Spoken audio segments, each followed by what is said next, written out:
Hello दोस्तों, नमस्कार, सत श्री अकाल, अस्सलाम वालेकुम। मैंने पहली बार जब यूरोप का वीज़ा अप्लाई किया था तो मुझे नहीं पता था कि मुझे वीज़ा एक बार में ही मिल जाएगा। यह सच है कि मुझे यूरोप का वीज़ा पहली बार में ही मिल गया, बिना ज़्यादा परेशान हुए। उसका कारण क्या था? कारण बस मात्र एक ही था कि मैंने अपनी प्रोफाइल में मेहनत की थी।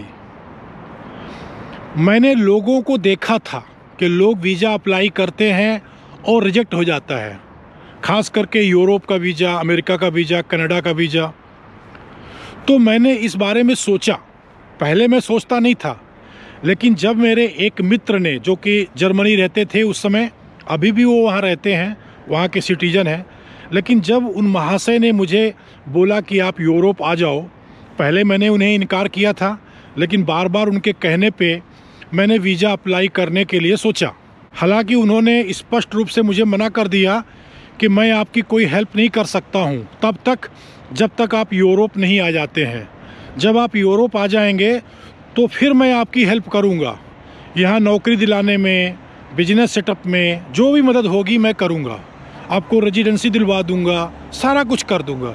उन्होंने ऐसा मुझे प्रॉमिस किया था, लेकिन साथ में ये कहा था कि अगर आप सोचते हो कि मैं कोई ऐसा कुछ करूंगा, आपको लेटर भेज दूंगा या किसी के द्वारा आपको बुलवा लूँगा, ऐसा मैं कुछ नहीं कर पाऊँगा। आपको एक बार आना होगा यूरोप में। आप यहाँ आ जाएंगे तो आने के बाद मैं आपकी पूरी मदद करूँगा। तो पहली बार तो मैंने उनको मना कर दिया था कि नहीं, मुझे यूरोप नहीं आना है। मैं अपने छोटे से बिजनेस से खुश था। मैंने 2008 में मैंने सोचा कि मुझे अब बाहर जाना चाहिए। उसके पहले मैं नहीं सोच रहा था। आज मैं जो ये वीडियो बना रहा हूँ, मेरा मकसद अपनी स्टोरी सुनाने का नहीं है। मैं आपको वीज़ा से रिलेटेड कुछ हिंट देना चाहता हूँ। तो मैं यही कह रहा था कि वीज़ा जो मुझे मिला वो किसी की मेहरबानी से नहीं मिला। ना मेरे किसी दोस्त ने मेरी हेल्प की, ना किसी रिश्तेदार ने हेल्प की, ना मेरे पास इतने पैसे थे, ना किसी कंपनी ने मुझे इनवाइट किया। ऐसा कुछ भी नहीं था। वीज़ा मुझे मिला यूरोप का तो मेरी अपनी मेहनत से मिला, मेरी अपनी तैयारी से मिला। जैसा कि मैंने अभी चर्चा की आपसे कि मेरे दोस्त ने मुझे कई बार रिक्वेस्ट किया कि आप यूरोप आ जाओ, लेकिन मदद करने को तैयार नहीं थे। तो पहले तो मैंने इनकार किया, लेकिन बाद में मैंने सोचा कि चलो यूरोप चलते हैं।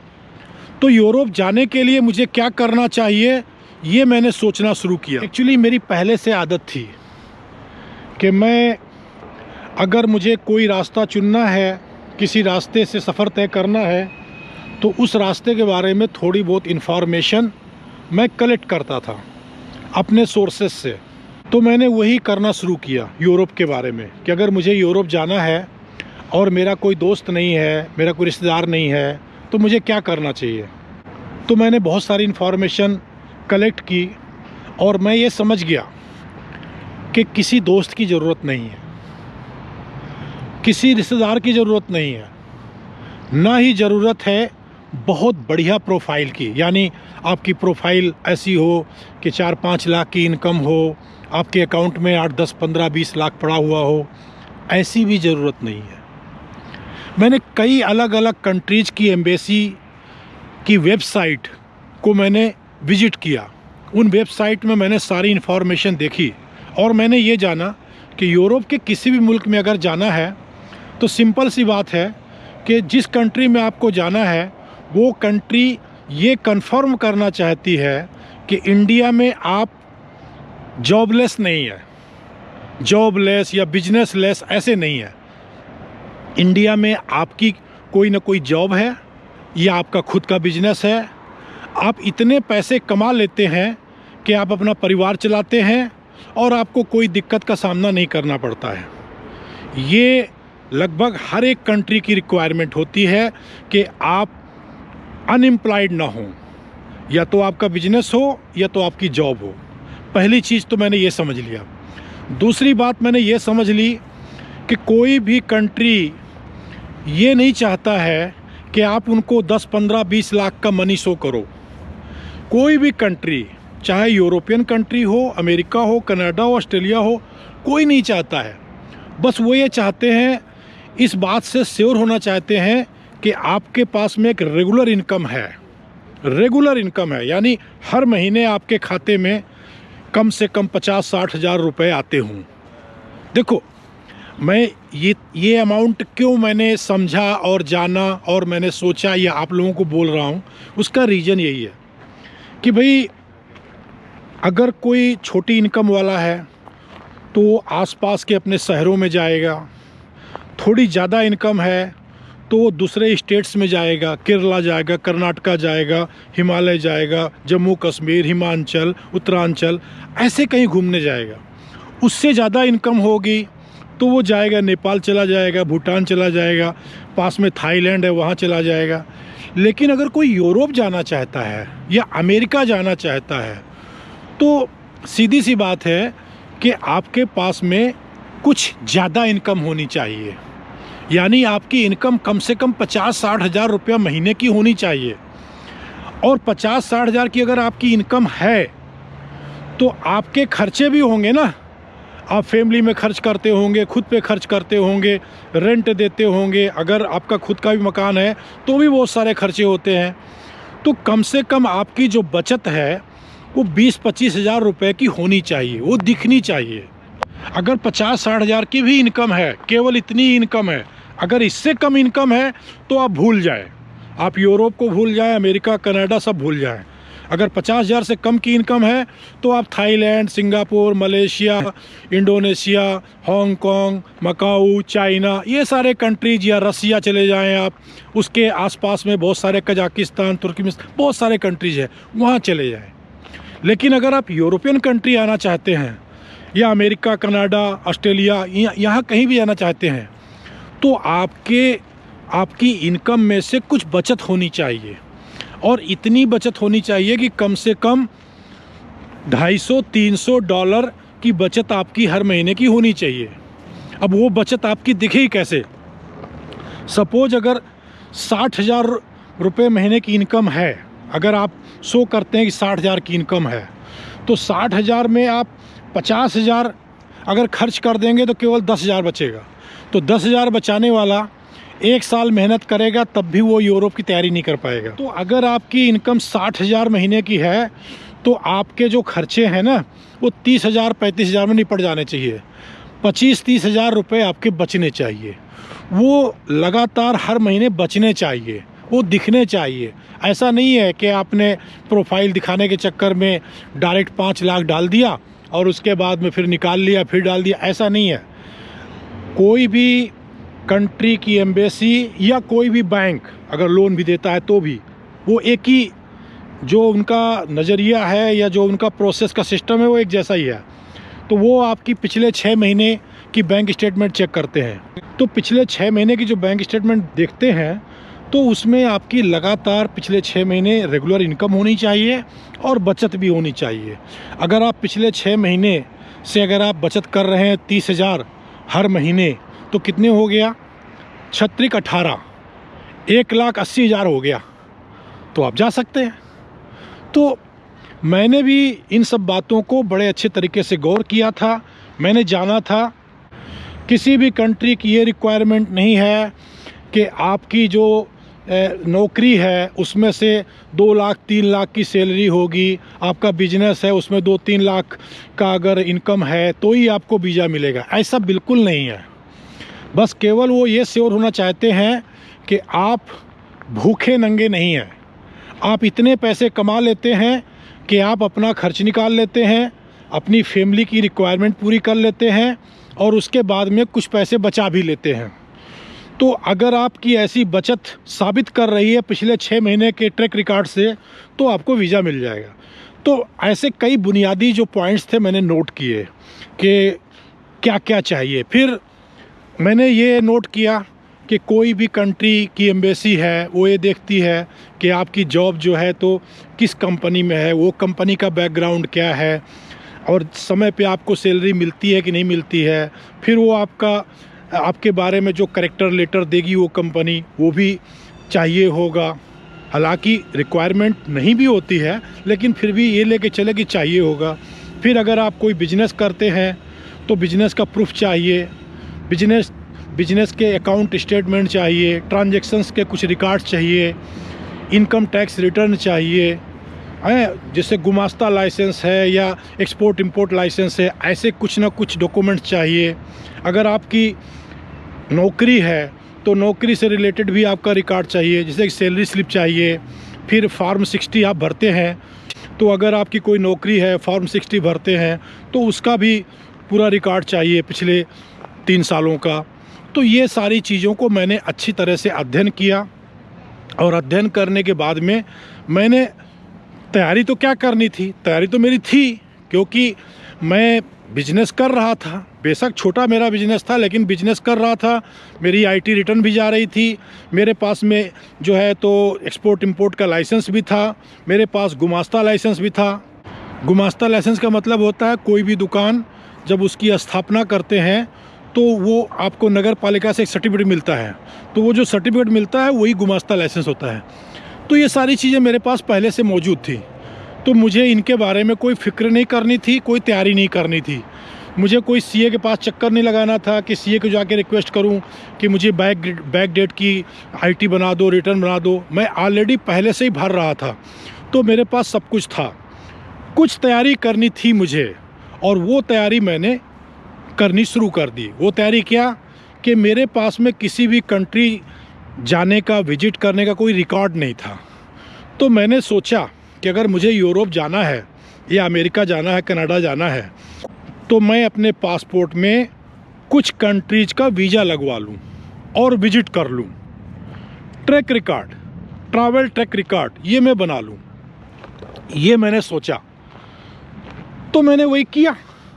2008 में पहली बार मैंने फ़्लाइट पकड़ी सिंगापुर के लिए, और सिंगापुर जब मैंने वीज़ा अप्लाई किया बड़ी आसानी से मिल गया, क्योंकि सिंगापुर के लिए या मलेशिया के लिए, थाईलैंड के लिए, इनके लिए कोई बहुत अच्छी प्रोफाइल की ज़रूरत नहीं होती है। अगर आप कुछ नौकरी कर रहे हैं, थोड़े बहुत ट्रांजैक्शंस हैं आपके बैंक स्टेटमेंट में, तो आप आसानी से मिल जाता है।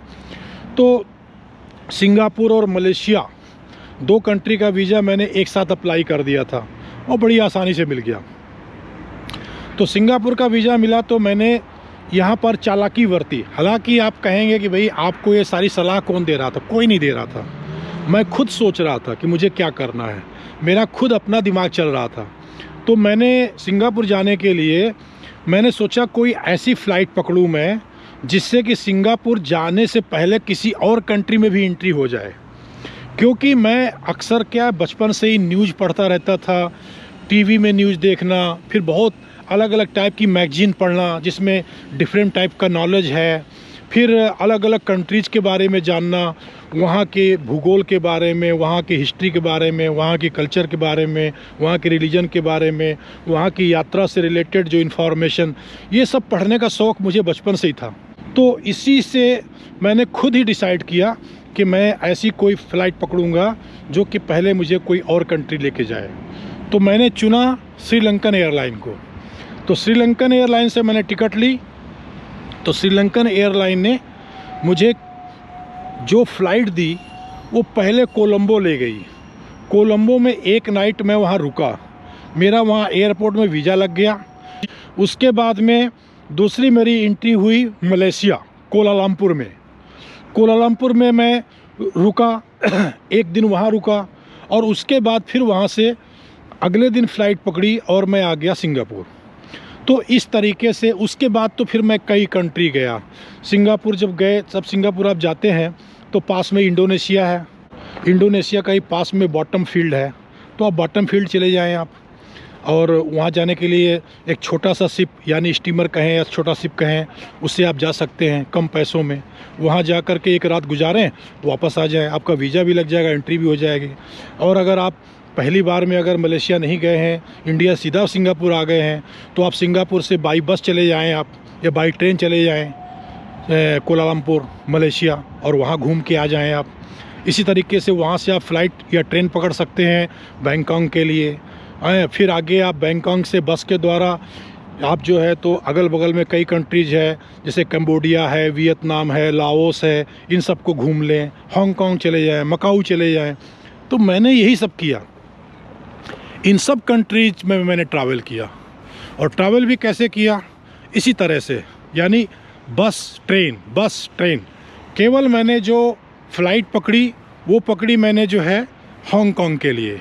तो हांगकांग में जो मैं गया वो फ़्लाइट से गया, वो मैंने डायरेक्ट सिंगापुर से फ़्लाइट ली थी।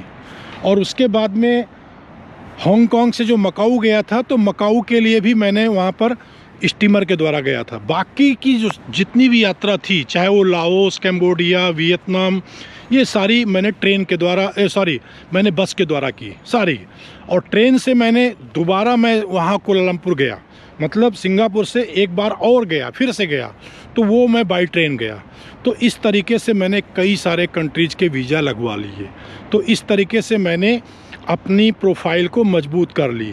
तो मेरी जो प्रिपरेशन थी, तैयारी थी, इतनी गजब की थी। और पता नहीं क्यों मुझे इतना कॉन्फिडेंस था कि मैंने जो प्रिपरेशन की है, जो तैयारी की है, तो उसके मुताबिक मुझे वीज़ा मिल जाएगा।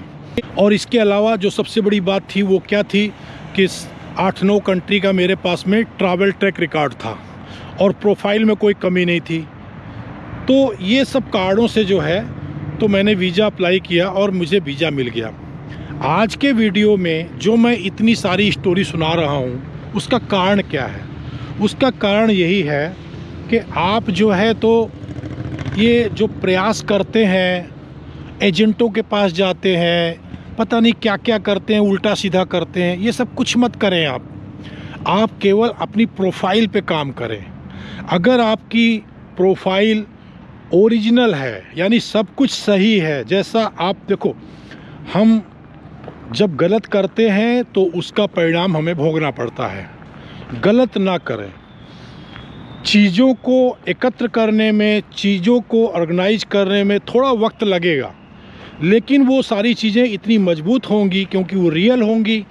तब आपके अंदर कॉन्फिडेंस अपने आप आ जाएगा, क्योंकि आपको ये लगेगा कि मेरे पास जो सर्टिफिकेट है, मेरे पास जो फाइल है, मेरी जो प्रोफाइल है, वो फेक नहीं है, वो किसी ने क्रिएट नहीं किया है, किसी एजेंट ने बनावटी डॉक्यूमेंट नहीं बनाए हैं, वो सब रियल है। मैंने रियल में इनकम टैक्स पे किया है, रियल में मैंने कोई भी डिपार्टमेंट से मैंने सर्टिफिकेट इशू कराया है, सपोज शॉप इस्टेब्लिशमेंट सर्टिफिकेट है या एक्सपोर्ट इंपोर्ट लाइसेंस है। तो इस तरीके के जो भी डॉक्यूमेंट्स हैं वो अगर सब ओरिजिनल हैं तो आपको एक कॉन्फिडेंस रहेगा कि भाई सब कुछ मेरे पास ओरिजिनल है।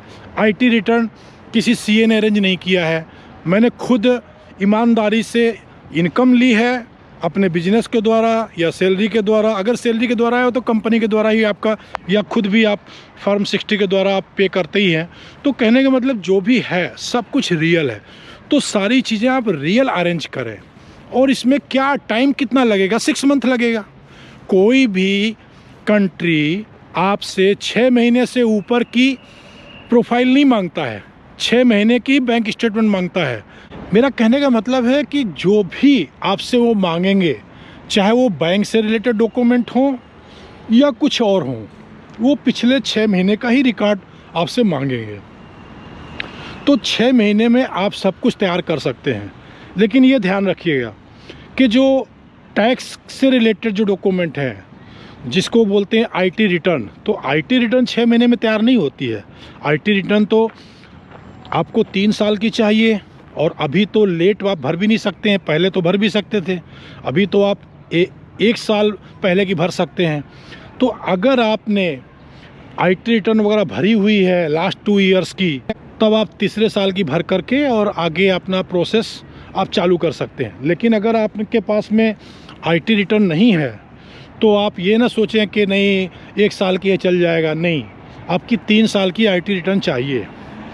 मैं बस इतना ही कहना चाहता हूँ। बहुत देखो, जितना हम बढ़ाएंगे वीडियो उतना बड़ा हो जाएगा और चीज़ें आपके समझ में नहीं आएंगी।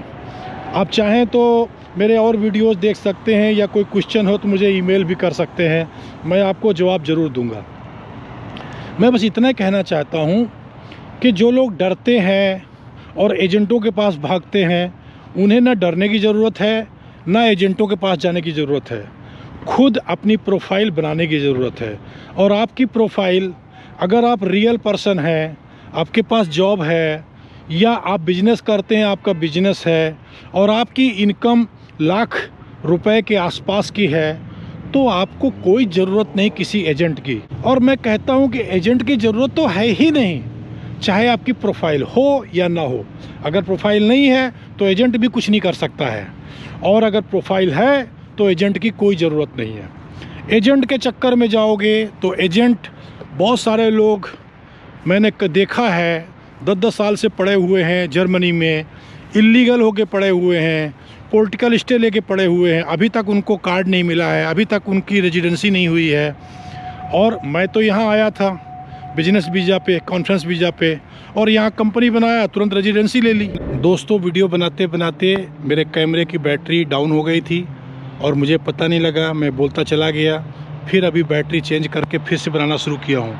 तो मुझे नहीं पता है कि मैंने कहाँ तक क्या बताया है, फिर भी मैं अंदाज से आपको आगे की बात कर रहा हूँ। अगर कुछ रह गया हो तो आप कमेंट करना, मैं आपको जवाब दूंगा। तो मैं यही कह रहा था कि आपको किसी एजेंट की ज़रूरत नहीं है।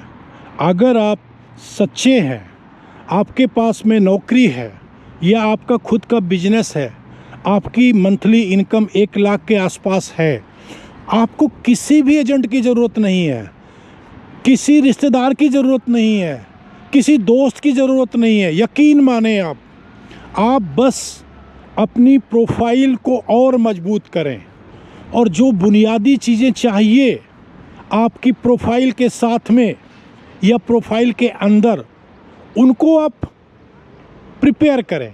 यकीन माने आपको वीज़ा मिलेगा, आपको वीज़ा कहीं का भी मिलेगा। थोड़ा अंतर है। सपोज अगर यूरोप में वीज़ा अप्लाई करना है, यूरोप के किसी भी कंट्री में अगर टूरिस्ट वीज़ा अप्लाई करना है या कॉन्फ्रेंस वीज़ा अप्लाई करना है, तो आपकी इनकम 1 लाख के आसपास होनी चाहिए मंथली, और बैंक में 3-3.5 लाख रुपए होने चाहिए। लेकिन अगर अमेरिका अप्लाई करते हैं, तब आपके बैंक में 5 लाख से ऊपर होना चाहिए, और इनकम 1 लाख चलेगा। Canada, Australia, New Zealand, UK, America, इन सब में इनकम वही चलेगी। 1 लाख के आसपास इनकम है, वो अमेरिका में भी चलेगी, यूके में भी चलेगी, यूरोपियन कंट्री में चलेगी, ऑस्ट्रेलिया में, सब में चलेगी। लेकिन अमाउंट जो है, जो आपकी डिपॉजिट अमाउंट है, जो बैलेंस आपके बैंक में, वो ज़्यादा होना चाहिए। यूरोपियन कंट्री के लिए 3.5 लाख तक अगर आपके पास बैलेंस है तो समझ लीजिए कि आपको वीज़ा मिल जाएगा। यहाँ पर वैसे काउंट करते हैं पर डे का 100 यूरो। आप ये समझ लें, आपने अगर 7 डेज का अगर अप्लाई किया है तो 700 यूरो तो ये हो गए जो आपके खर्च आएंगे होटल का और खाने में। आप सोचेंगे कि अगर मुझे केवल 7 डेज का ही वीज़ा अप्लाई करना है और ख़र्चा केवल रहने खाने में 700 ही आएगा, तो फिर 3.5 लाख क्यों शो करना है। तो ये आप सोचना बंद कर दें। ये मैंने आपको बताया कि इनकी गणित ये है कि 100 यूरो पर डे के हिसाब से आपका खर्चा यहाँ होगा, लेकिन अकाउंट में आपके 3-3.5 लाख होने चाहिए यूरोपियन कंट्री के लिए, और अमेरिका के लिए 5 लाख से ऊपर होना चाहिए, कनाडा के लिए 5 लाख से ऊपर होना चाहिए। पहली कंडीशन तो ये है। तो जो यूरोपियन कंट्री के लिए जो मैंने जितना बताया उतना काफ़ी है, लेकिन अमेरिका कनाडा के लिए अप्लाई करते हैं तो आपके पास में एक चीज़ और होनी चाहिए, और वो ये होनी चाहिए कि आपने जो अपना ट्रैक रिकॉर्ड बनाया है सिंगापुर, मलेशिया, थाईलैंड वगैरह से, उसके अलावा किसी भी एक यूरोपियन कंट्री की विजिट आपकी पहले हो जानी चाहिए, तब आपको अमेरिका का वीज़ा मिल जाएगा। अगर आप सोचते हो कि बस अगल बगल के 3-4 कंट्री घूम लिया और डायरेक्ट अमेरिका का वीज़ा अप्लाई कर दें, तो आप समझ लें कि बस अगर आपका बस लक होगा तो ही मिलेगा, अदरवाइज़ नहीं मिलेगा। लेकिन मेरा कहने का इतना ही मतलब है कि आप स्टेप बाय स्टेप चलें ना, एक एक सीढ़ी चढ़ें। आप पहले आप आसपास के कंट्री घूम लें, Thailand, Indonesia, Cambodia, Laos, China, Hong Kong, Macau, Sri Lanka, Indonesia, Singapore, Malaysia, इन कंट्रीज़ को ट्रैवल कर लें। ये सारे कंट्री अगर ट्रैवल करेंगे तो आज की तारीख में 2 लाख रुपए में सब कंट्री हो जाएंगे, आपके सारे कंट्री हो जाएंगे। जितने कंट्री मैंने बताया है 8-9 कंट्री, सारे के सारे 2 लाख रुपए में हो जाएंगे। वीज़ा फ़ी, होटल, रहना, खाना, टिकट का खर्चा सब मिला करके मैक्सिमम 2 लाख का खर्चा आएगा।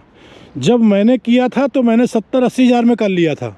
मैं आज 12 साल के बाद में बढ़े हुए रेट से बता रहा हूँ कि आज की तारीख में 2 लाख काफ़ी है, ठीक है। इसके बाद में फिर आपको कोई भी एक यूरोपियन कंट्री की यात्रा होनी चाहिए आपके ट्रैवल टेक रिकॉर्ड में। अगर अमेरिका, कनाडा, ऑस्ट्रेलिया वगैरह अप्लाई करना है तो एक तो ये होना चाहिए, और एडिशनली और इसके साथ में ही गैप होना चाहिए कि जैसे पहले आपने एशियन कंट्री की यात्रा किया, बेशक उसमें रसिया भी ले लो या और उसके आसपास कंट्री ले लो, और उसके बाद में यूरोप के आपने यात्रा किया, तो यूरोप की यात्रा करने के बाद में कम से कम 3 महीने के बाद में अप्लाई करना है अमेरिका, कनाडा या ऑस्ट्रेलिया के लिए।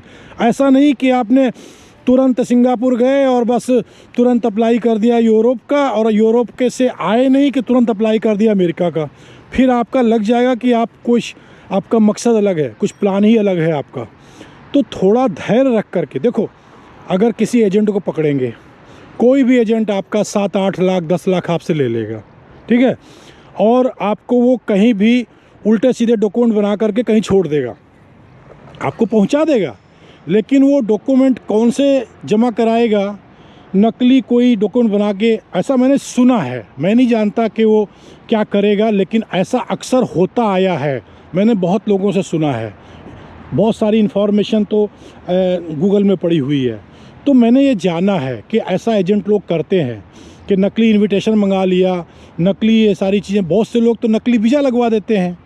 तो ऐसी सूरत में अगर आप पहुंच भी गए तो अगर देखो पकड़े गए तो जेल जाओगे और छूटोगे नहीं, और पूरी दुनिया के लिए बैन हो जाओगे।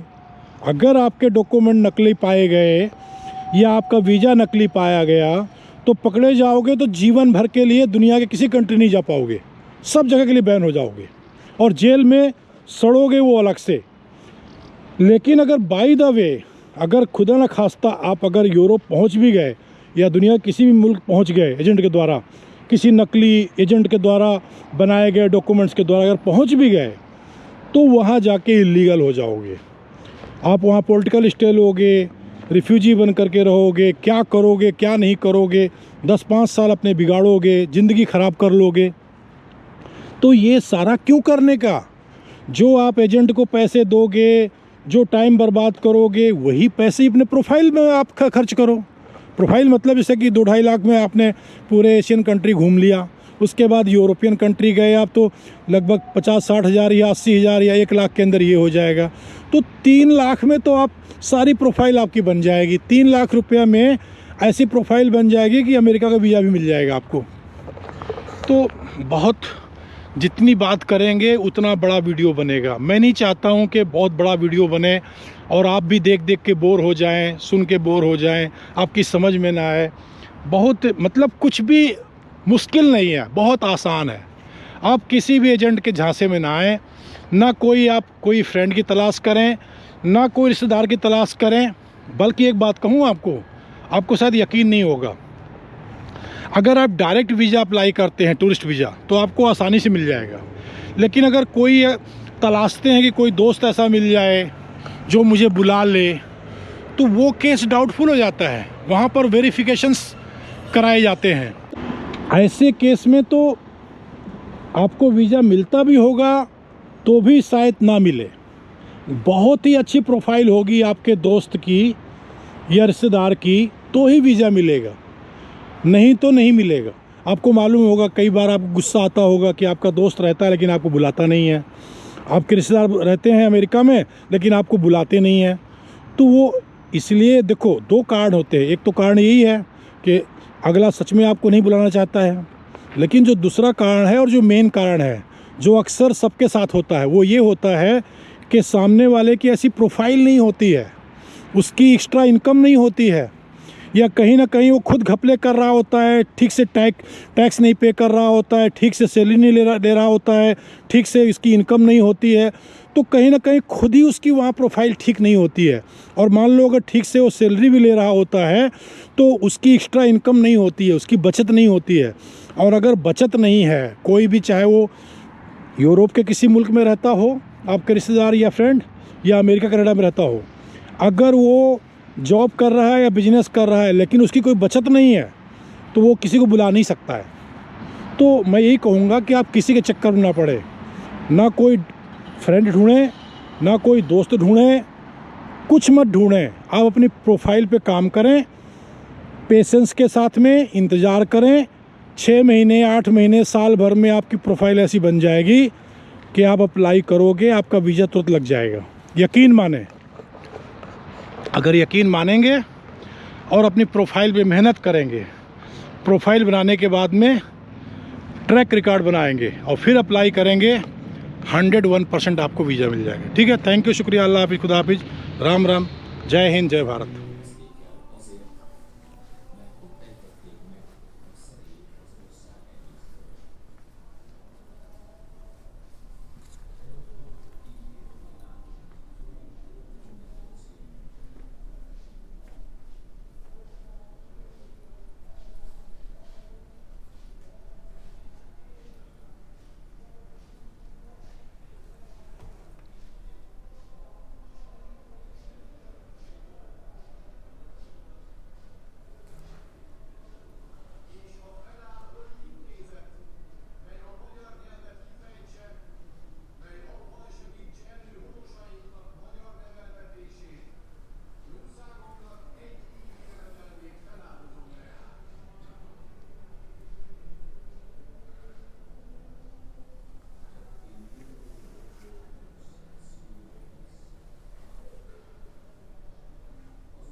How old is he? 3 years.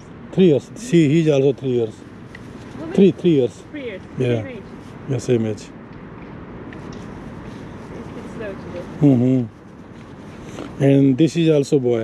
Yeah? Yeah. Okay, thank you. Okay. Thank you. Oh, direct attack.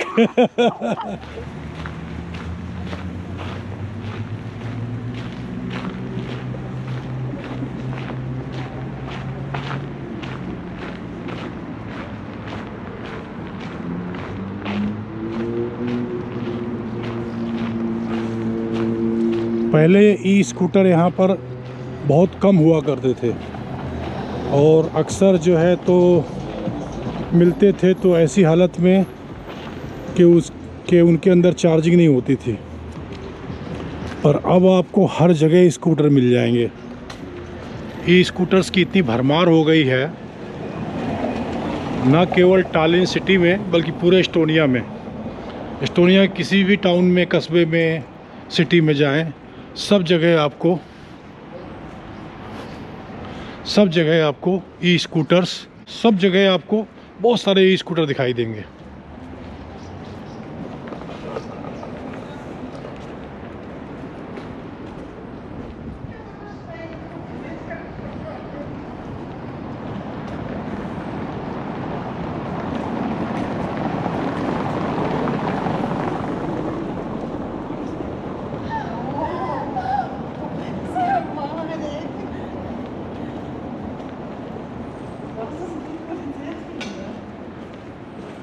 तो ओल्ड टाउन आप यहाँ दिन में आए या रात में आए ऐसे ही आपको दिखाई देगा। बहुत कम लोग चलते फिरते दिखाई देंगे, इक्का दुक्का लोग। तो यही यहाँ की खासियत है कि आपको ऐसा महसूस नहीं होता है कि आप किसी यूरोपियन कंट्री के किसी स्मार्ट सिटी में आप घूम रहे हैं। आपको लगेगा कोई पुराने ज़माने के किसी ओल्ड टाउन में आ गए हैं, जहाँ पर पुरानी इमारतें हैं और लोग भी नहीं हैं, ना ही कोई स्मार्टनेस है, कोई टेक्नोलॉजी है, कुछ भी नयापन नहीं है। तो अलग फील होता है यहाँ आने के बाद, जबकि हकीकत बिल्कुल उल्टी है। लोग यहाँ नहीं दिखाई देते हैं, लेकिन ये स्मार्ट सिटी है। तो पूरा यूरोप ही स्मार्ट है, इस्टोनिया पूरा स्मार्ट है। टालिन का ये पार्ट ओल्ड टाउन बेशक है, लेकिन यहाँ पर कुछ भी ओल्ड नहीं है। केवल बिल्डिंग्स केवल आप ओल्ड बिल्डिंग्स देख रहे हैं और ये रास्ते देख रहे हैं पुरानी स्टाइल के, लेकिन अंदर सब कुछ, सारी टेक्नोलॉजी है, सारे सिस्टम्स हैं, सारी फैसिलिटीज़ हैं जो किसी शहर को स्मार्ट बनाती है, वो सब कुछ यहाँ पर है। देखने में बेशक आपको ओल्ड लगता हो, पर हकीकत में यहाँ पर सब कुछ है। कुछ भी ऐसा नहीं है जो नहीं है।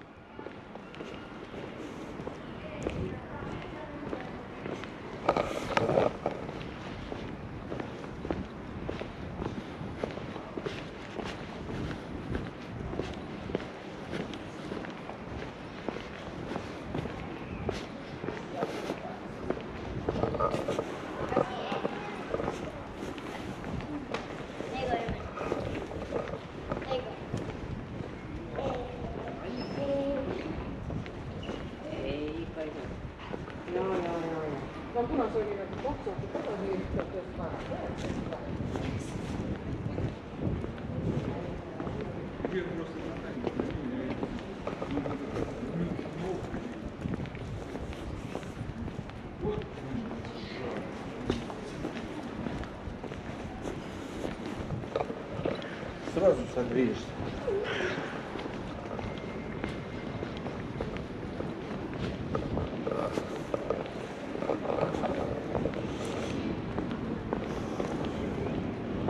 सारे जहां से अच्छा है हिंदुस्तान हमारा हमारा, सारे जहां से अच्छा।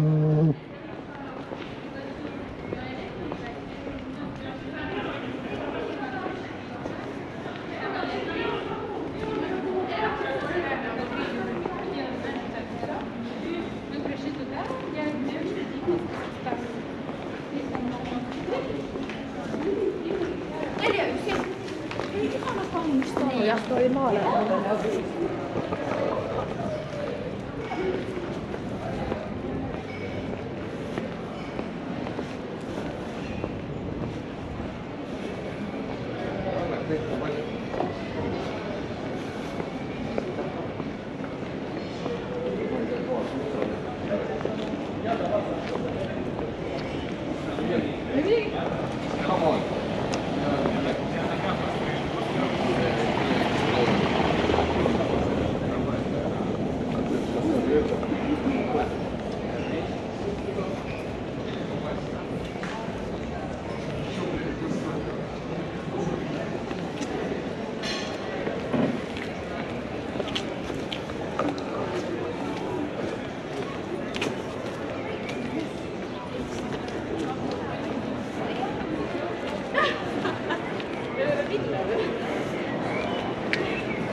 Like I tried to order like the stuff that I'm normally get, like it's house,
कितना ब्यूटीफुल है।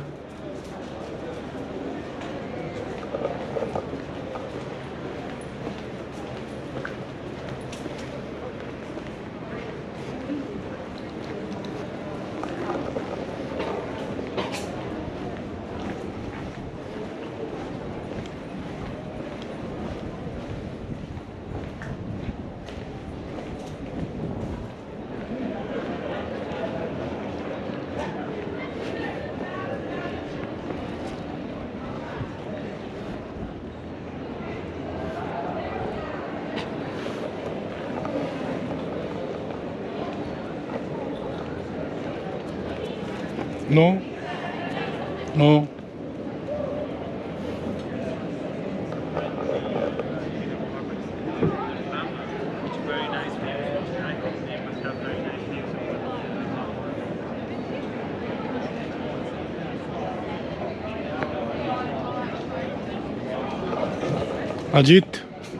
Ajit inside?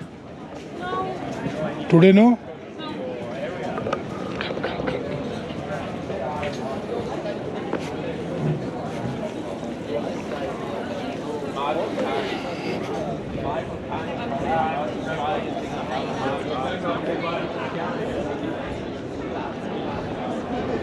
तो ये हम पहुंच गए स्क्वायर, जैसा कि आप देख रहे हैं।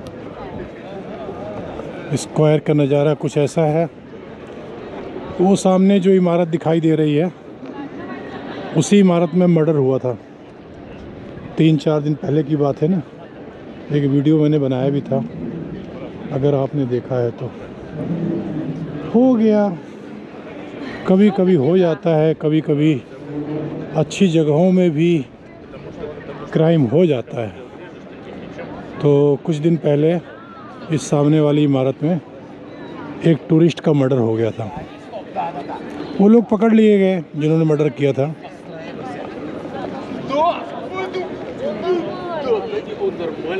Ты не будешь это вино, я сам его выпью нахуй.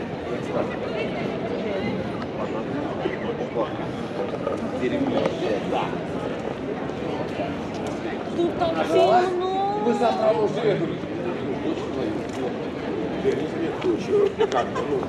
Завтра мы вас ждем. Маму не уберет. Вы зареклись. Меня Да. Вот выходим на стоп. Давай, Саня, сделаем.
तो मैंने कुछ लेना था, मिल्क वगैरह और अदरक जिंजर वगैरह, वो मैंने ले ली। और अब मैं जा रहा हूँ ट्राम पकड़ने के लिए।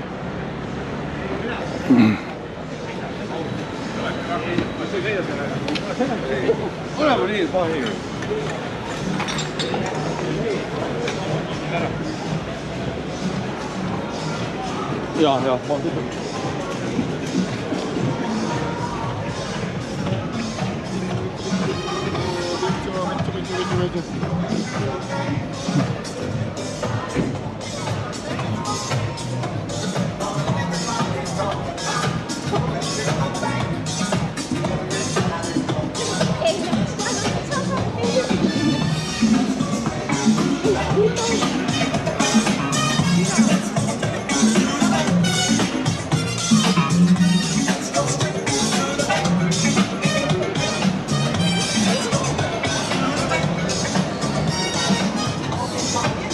देखो कहीं भी जाएंगे ऐसा ढेर लगा मिलेगा ई स्कूटर्स का। पहले ऐसा एक साल पहले ऐसा पॉसिबल नहीं था, बहुत कम ई स्कूटर्स हुआ करती थी। अभी तो अलग अलग कंपनीज की बहुत सारी ई स्कूटर्स हर जगह, हर सर्कल के पास, हर स्ट्रीट के पास, हर मॉल के पास, हर जगह आप देख सकते हैं। तो बहुत बदलाव आया है, पिछले एक साल में काफ़ी बदलाव आया है।